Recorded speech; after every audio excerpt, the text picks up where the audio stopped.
On a wet Friday morning in March of 1991, Harlan Whitaker walked into a farm auction outside Ottumwa, Iowa, and bought a locked green tool cabinet for $275.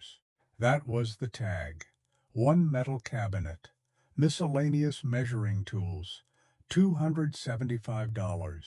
No drawer inventory, no maker list, no warning that the cabinet had belonged to a man who had spent 46 years fitting metal to tolerances most people could not see. The auctioneer had written the price in black marker and taped it to the front of the cabinet like she was pricing a dented filing cabinet. And for almost everybody there, that is exactly what it was. A heavy old cabinet, paint chipped at the corners, drawers that did not slide right, a little brass lock with no key.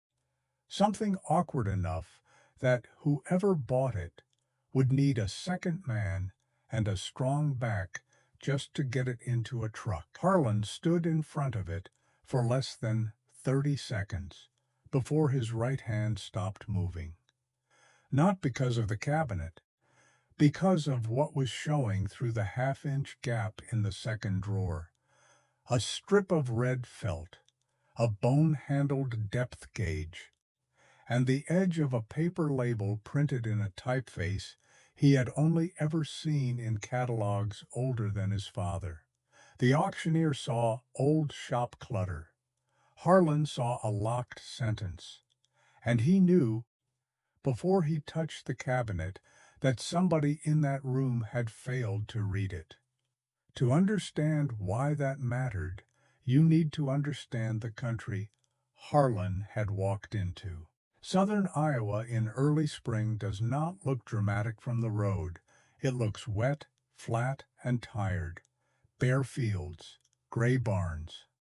Machinery sitting in the grass like it is waiting for one more season it may not get. But behind those barns, in the back rooms and cinder block shops and old implement sheds, there were still entire working lives hanging on nails, packed into drawers, or sealed inside cabinets no one in the family knew how to open. The men who built those shops had been machinists, die sinkers, pattern makers, implement mechanics, small-town inventors, and repairmen of the kind of problems the catalog never solved. They had bought tools one at a time over decades. They had kept them dry. They had wrapped them in cloth. They had oiled them after every job, because a man who works to thousandths learns very quickly that rust is not dirt. Rust is loss. But by 1991, a lot of those men were gone. Their children had moved to Des Moines, Cedar Rapids, Chicago, Phoenix. Their grandchildren knew computers better than calipers. And when a farm or shop came up for sale, the auctioneer often walked in, looked at a lifetime of precision, and saw only old metal.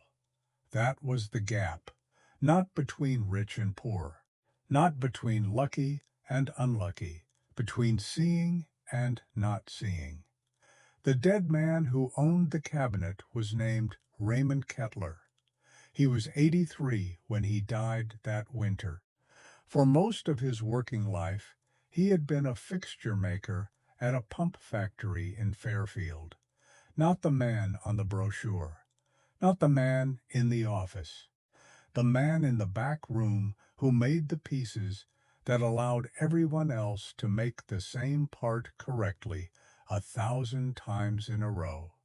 That kind of work leaves almost no public record, no plaque, no article, no family legend big enough to survive 3 generations. But it leaves tools. Raymond had no sons. His wife had died 9 years earlier. His daughter lived in Arizona and had flown in to settle the estate with a ring binder, a legal pad, and the exhausted politeness of a person trying to finish grief before the plane home. She hired a local auctioneer named Marla Denton, who had a good reputation, a loud voice, and no particular knowledge of precision measuring tools. Marla did what a competent general auctioneer does. She priced tractors like tractors, furniture like furniture, kitchen boxes like kitchen boxes, and shop contents by weight, age, and apparent usefulness. A locked cabinet with sticky drawers did not look useful, so she wrote $275 on a tag. Harlan Whitaker saw the ad in the Ottawa Courier on Wednesday afternoon. Farm estate, tools, cabinets, measuring equipment. Those last two words made him fold the paper once, slowly, and set his coffee down. Harlan was 59 years old in 1991. He lived in a small house north of Bloomfield with a detached shop that had better lighting than the kitchen.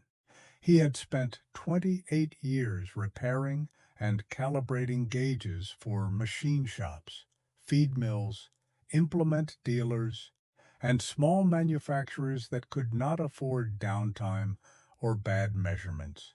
He was not famous. He was not flashy. He owned two suits, both dark, both reserved for funerals.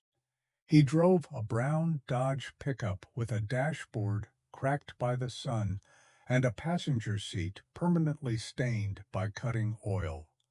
But Harlan knew instruments. He could pick up a micrometer and tell whether the spindle had been abused before he turned it. He could look at the knurling on a thimble and place it within a decade. He could hear, in the last eighth turn of a screw, whether a tool had been cared for or merely stored. His father, Leon Whitaker, had taught him to look at tools as if they were arguments in steel. Leon had worked in a wartime ordnance plant, then in a machine shop, then in a shed behind his house after his lungs got bad. He used to tell Harlan that every precision tool was trying to say one thing. Somebody needed the world to repeat itself. A ruler measures once. A good gauge makes a promise. Harlan never forgot that. So on Friday morning, he drove to the Kettler place with two moving blankets, a flashlight, a pry bar he hoped not to use, and $300 in cash folded into an envelope. The sale had already started when he arrived. A man was arguing over a grain auger. Two women were carrying boxes of dishes to a station wagon. Someone had opened a card table full of coffee tins, pipe fittings, extension cords, and all the little objects that multiply in outbuildings after 40 years. The green cabinet stood against the north wall of the shop. It was a Kennedy-style machinist cabinet, but older than the red ones Harlan was used to seeing. The green paint had dulled into the color of pond water. The handles were nickel-plated and worn bright at the center, which meant they had been opened thousands of times by the same hand. On the top right corner, someone had scratched a tiny letter K into the paint with a scribe. There were 6 drawers. The top drawer was locked. The second was stuck open by less than an inch. The bottom drawer had sagged enough to scrape when Harlan pulled at it. He did not force anything. He crouched down, put the flashlight into the gap, and looked. That was when he saw the red felt, not velvet, felt. The kind used in fitted cases for instruments that were not meant to rattle against each other. Behind it was the ivory-colored handle of a depth gauge. And behind that, under a strip of browned paper, He saw the last part of a printed label. Anson. Harlan stopped. He leaned closer. The word could have been part of something else, but his mind had already supplied the missing letters. Johansson. Gauge blocks. If that was what he was seeing, the cabinet was not a box of old tools. It was a map of a man's measuring life.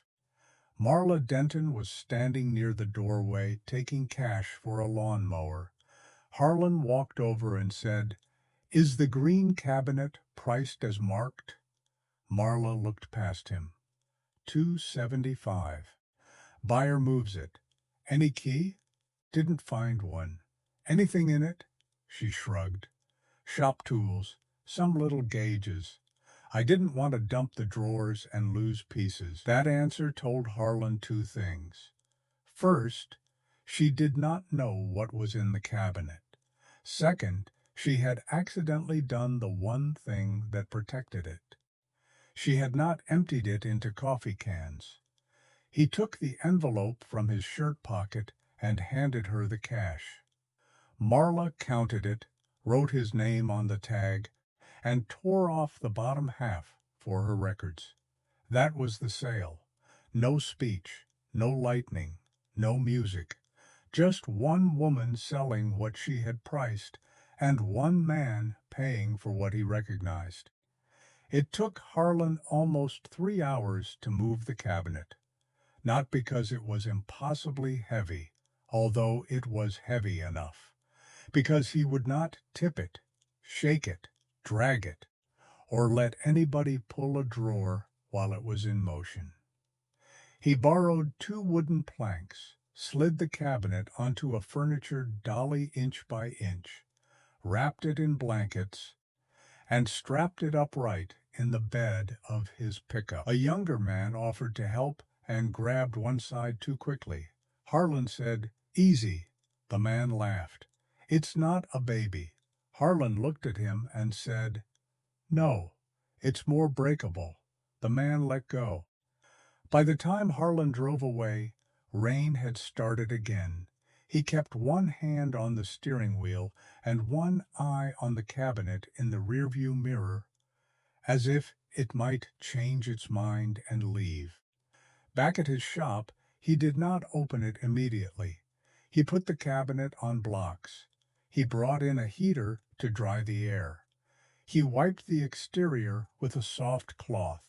He removed the lock with less damage than most people would do opening a paint can. Then he opened the top drawer. Inside was not treasure in the way television understands treasure. No gold, no coins, no secret document tied with ribbon. Just instruments, laid in rows, wrapped in cloth, tagged in pencil, kept with the kind of care that does not come from ownership alone. It comes from use. There was a Starrett number 136 back plunger indicator in its original box, the paper label still legible. There was a Lufkin inside micrometer set with the rods wrapped separately so the threads would not bruise.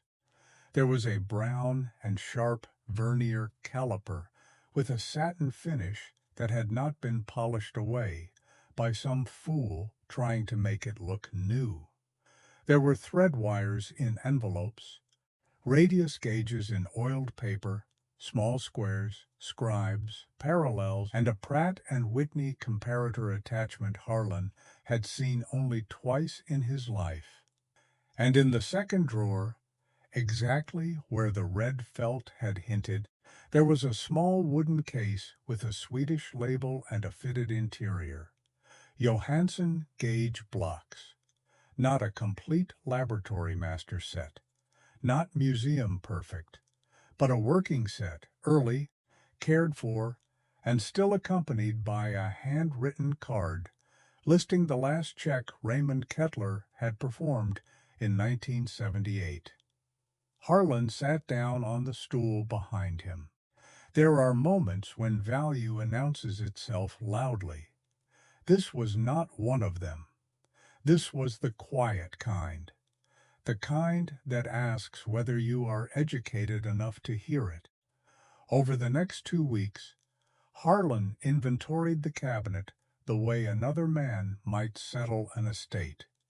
He cleaned nothing aggressively. He polished nothing.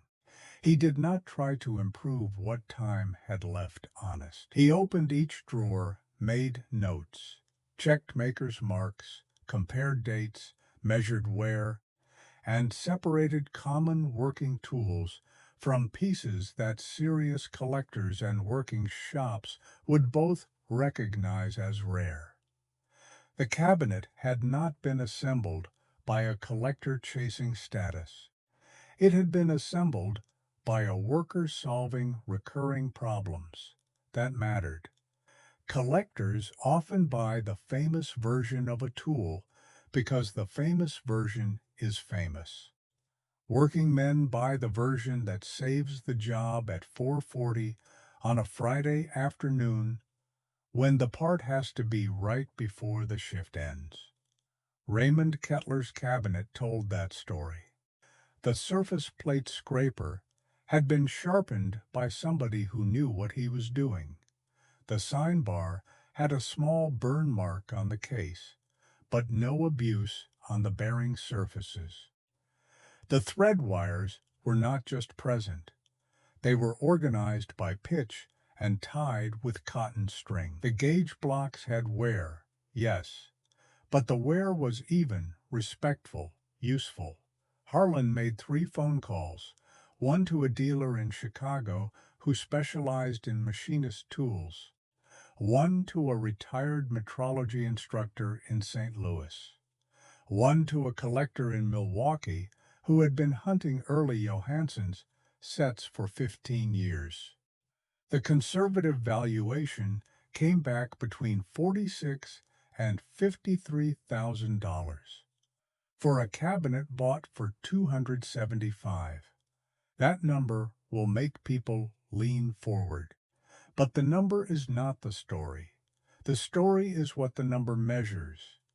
It measures the distance between Marla Denton's eye and Harlan Whitaker's eye. Marla had seen a locked cabinet. Harlan had seen a life arranged in drawers. Marla had seen old metal. Harlan had seen the evidence of a man who spent decades making machines tell the truth. That spring, Harlan sold some of the duplicates. He did it slowly, properly, through people who knew what they were buying. A few indicators. A duplicate micrometer set. Several specialty gauges he would never use. With the money, he bought a used optical comparator from a factory in Burlington that was replacing its inspection room. He had wanted one for 13 years. The comparator changed his shop. It allowed him to check profiles and edges and tiny deviations that had previously required favors from larger shops. He kept the Johansson blocks. He kept the Starrett indicator. He kept the Lufkin rods. He kept the cabinet. He used them. That bothered some people when they heard about it later. They wanted rare tools to become artifacts behind glass. But Harlan did not believe a working instrument became holier when it stopped working. His father had said a good gauge makes a promise. A promise kept in a drawer is still a promise, but a promise used correctly is alive. The trouble began 8 months later at another sale in Monroe County. Marla Denton was there. So was Harlan.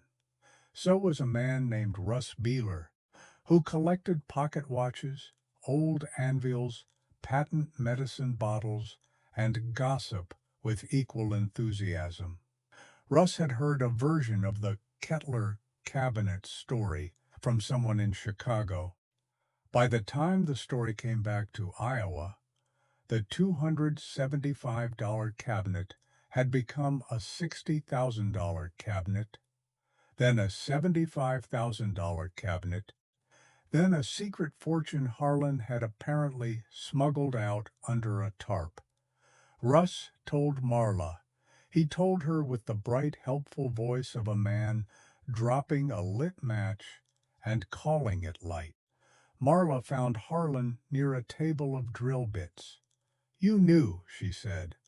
Harlan looked at her. "Knew what?" "That cabinet. You knew what was in it." "I knew it was better than you had priced it."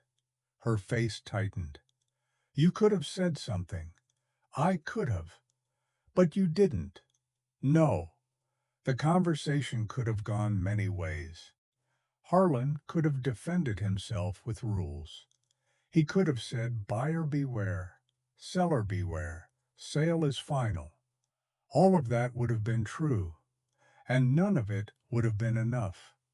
Instead, he said, "You priced the cabinet from the outside. I bought it from the gap in the drawer." Marla stared at him. "That's not an answer," she said. "It is the only answer I have." For a while, she said nothing. Then she said, "Was I cheated?" Harlan looked past her, toward the tables of old shop things arranged under a cloudy sky. "No," he said. "But you were unprepared." That landed harder than an accusation, because accusation gives a person something to fight. Unprepared gives them a mirror. Marla walked away angry, and Harlan let her go. That night he sat in his kitchen with the light off over the stove and the cabinet visible through the open door of the shop. He did not feel guilty in the simple way people mean when they ask whether a man did something wrong. He had paid the asking price. He had lied to no one. He had hidden nothing he had been asked to disclose. He had taken a risk with his own money based on knowledge he had spent a lifetime earning. But something about Marla's question would not leave him. Was I cheated? The legal answer was easy. The human answer had edges, because the problem was not one cabinet. The problem was a whole region full of cabinets, chests, walls, boxes, and benches being judged by people who could not read them. Every estate sale turned into a test, not of honesty only, but of attention. And attention was becoming rare. The next important call came 6 years later. A farm family near Mount Pleasant was selling the property of a retired die maker named Alden Rourke. The auctioneer was young, hurried, and honest enough to admit he was out of his depth. He called Marla Denton, and Marla, to Harlan's surprise, called Harlan. "I have a shop I do not understand," she said. Harlan waited. She added, "And this time I would like to understand it before I price it." He drove out the next morning. Alden Rourke's shop was smaller than Raymond Kettler's, but more dangerous to ignorance. The kind of place where the valuable things did not look valuable because they were small, dark, and specialized. A box of brooches under a bench. A set of reamers marked by fractions that meant nothing to the family. A rack of precision parallels. A drawer of dial test indicators wrapped in socks. A set of more jig borer accessories in a wooden case that someone had almost thrown into a scrap pile. Marla stood beside Harlan while he examined the drawers.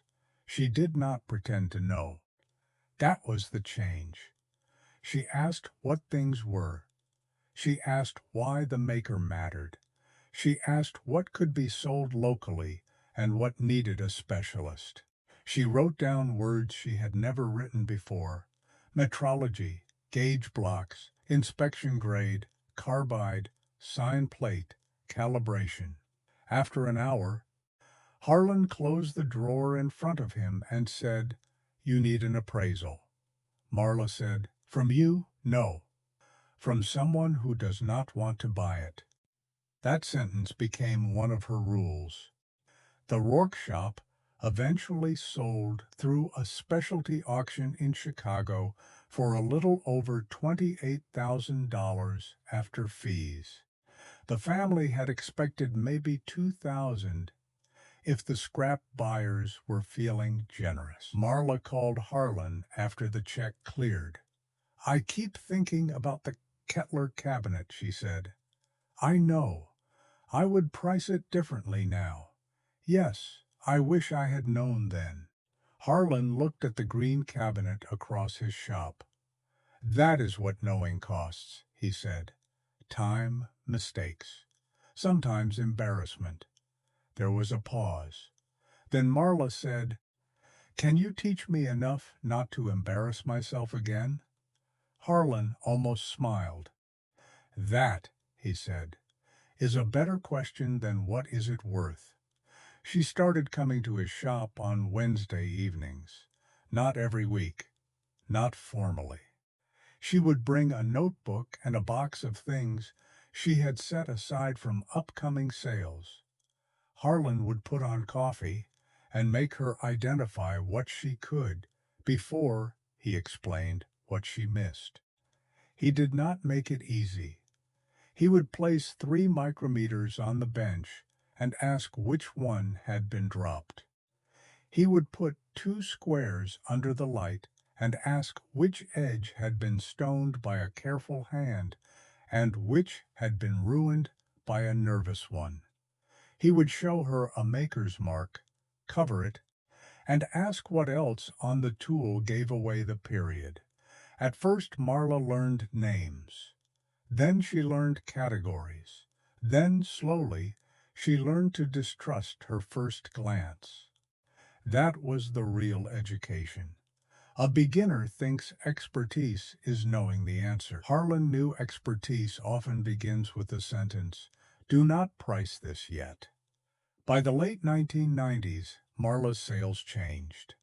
She still sold furniture, tractors, boxes of dishes, and farm odds and ends. But when a shop looked wrong to her in the right way, she paused. If the organization was too careful, if the drawers were lined, if paper labels survived, if tools were arranged by operation instead of by shape, she called someone. Sometimes Harlan, sometimes an appraiser, sometimes a collector with a narrow specialty. Other auctioneers teased her for making old tools complicated. Then they saw the results. Families who had expected scrap checks received real money. Buyers who knew tools began showing up because Marla's descriptions improved. And in a business built on trust, she became known for the sentence no one else liked to say. "I do not know yet, so I am finding out." Harlan never became rich from that cabinet. That surprises people. He could have become known as the man who discovered hidden fortunes in farm shops. He could have hunted ignorance like a business model. Instead, he became something stranger and less profitable. The man people called before ignorance became expensive.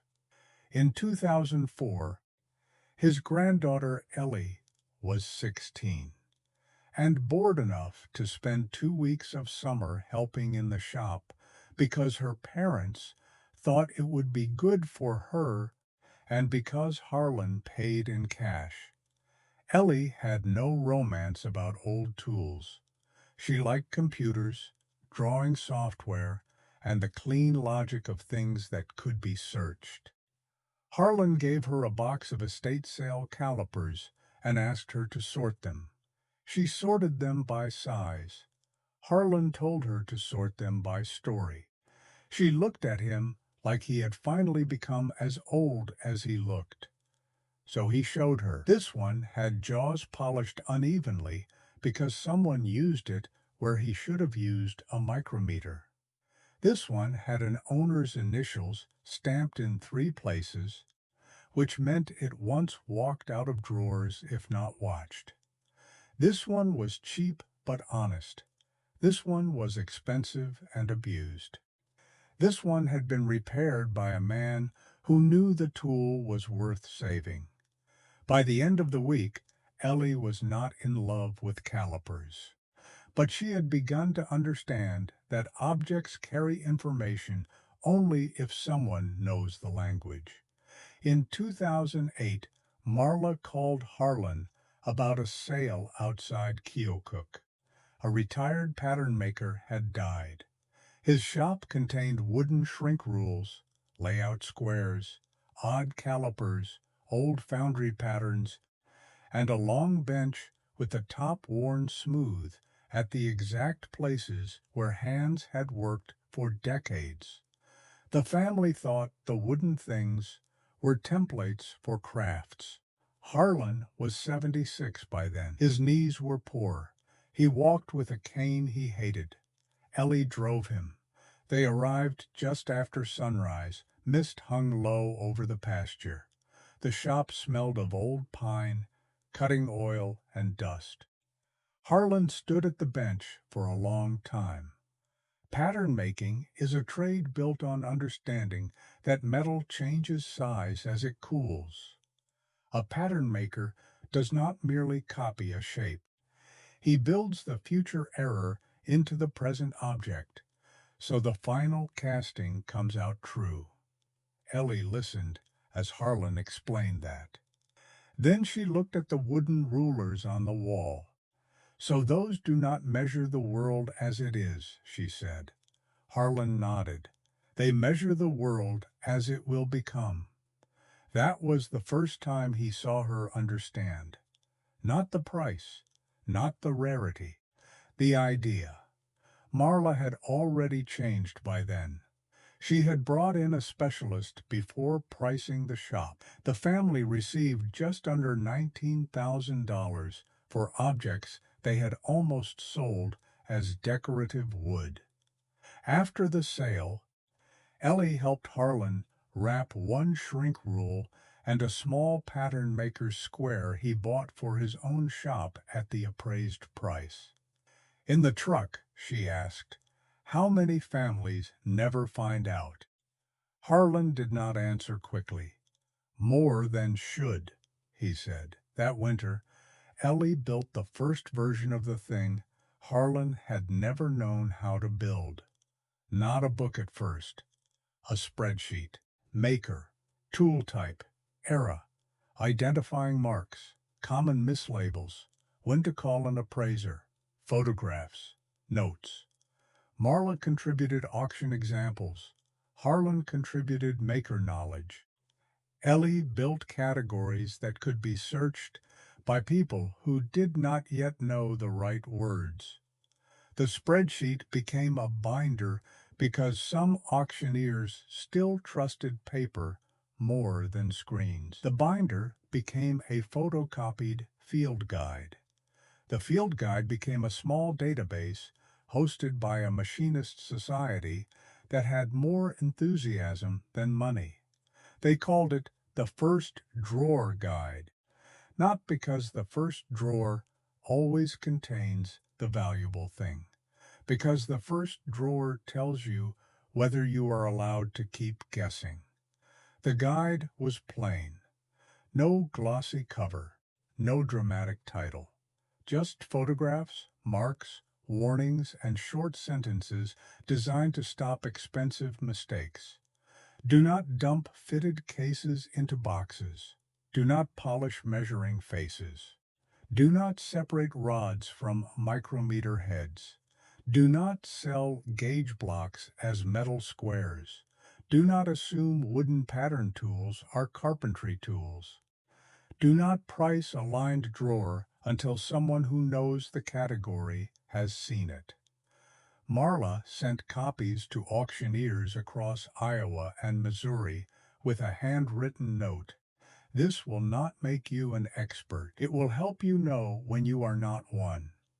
Harlan kept the original green cabinet until he died in 2014. By then, its top drawer opened smoothly. The little scratched K was still in the corner. The red felt in the second drawer had faded slightly where the light reached it. The Johansen blocks were still there, checked, used, and wrapped. The starret indicator still moved with that tiny, living tremor that tells a careful hand what the eye cannot. Ellie inherited the cabinet, not because it was worth the most money, because she was the one who knew how to keep the sentence readable. Years later, when auctioneers sent her photographs, she could often tell from one blurry image whether the sale needed help. A drawer lined in felt, a label half torn, a gauge block case with the lid missing, a pattern maker's rule mistaken for a child's ruler, a cabinet that looked like junk to someone measuring value by shine. She would mark the photo, send it back, and write, "Stop, do not price yet." That was Harlan's inheritance moving through the world. Not the cabinet, not the tools, not the story of buying low and selling high, the key. Because that is what knowledge is, not a trophy you hang on the wall, not a secret you keep so other people stay blind.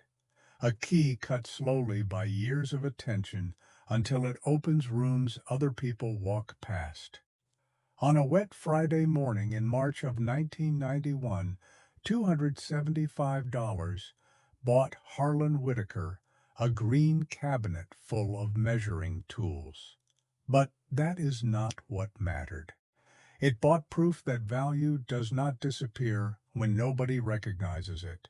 It waits, quietly, patiently, in drawers that stick, in labels half hidden by felt, in the worn handles of instruments made by people who needed the world to repeat itself. And sometimes, the difference between junk and inheritance is one person who knows enough to stop, crouch down, and read the gap.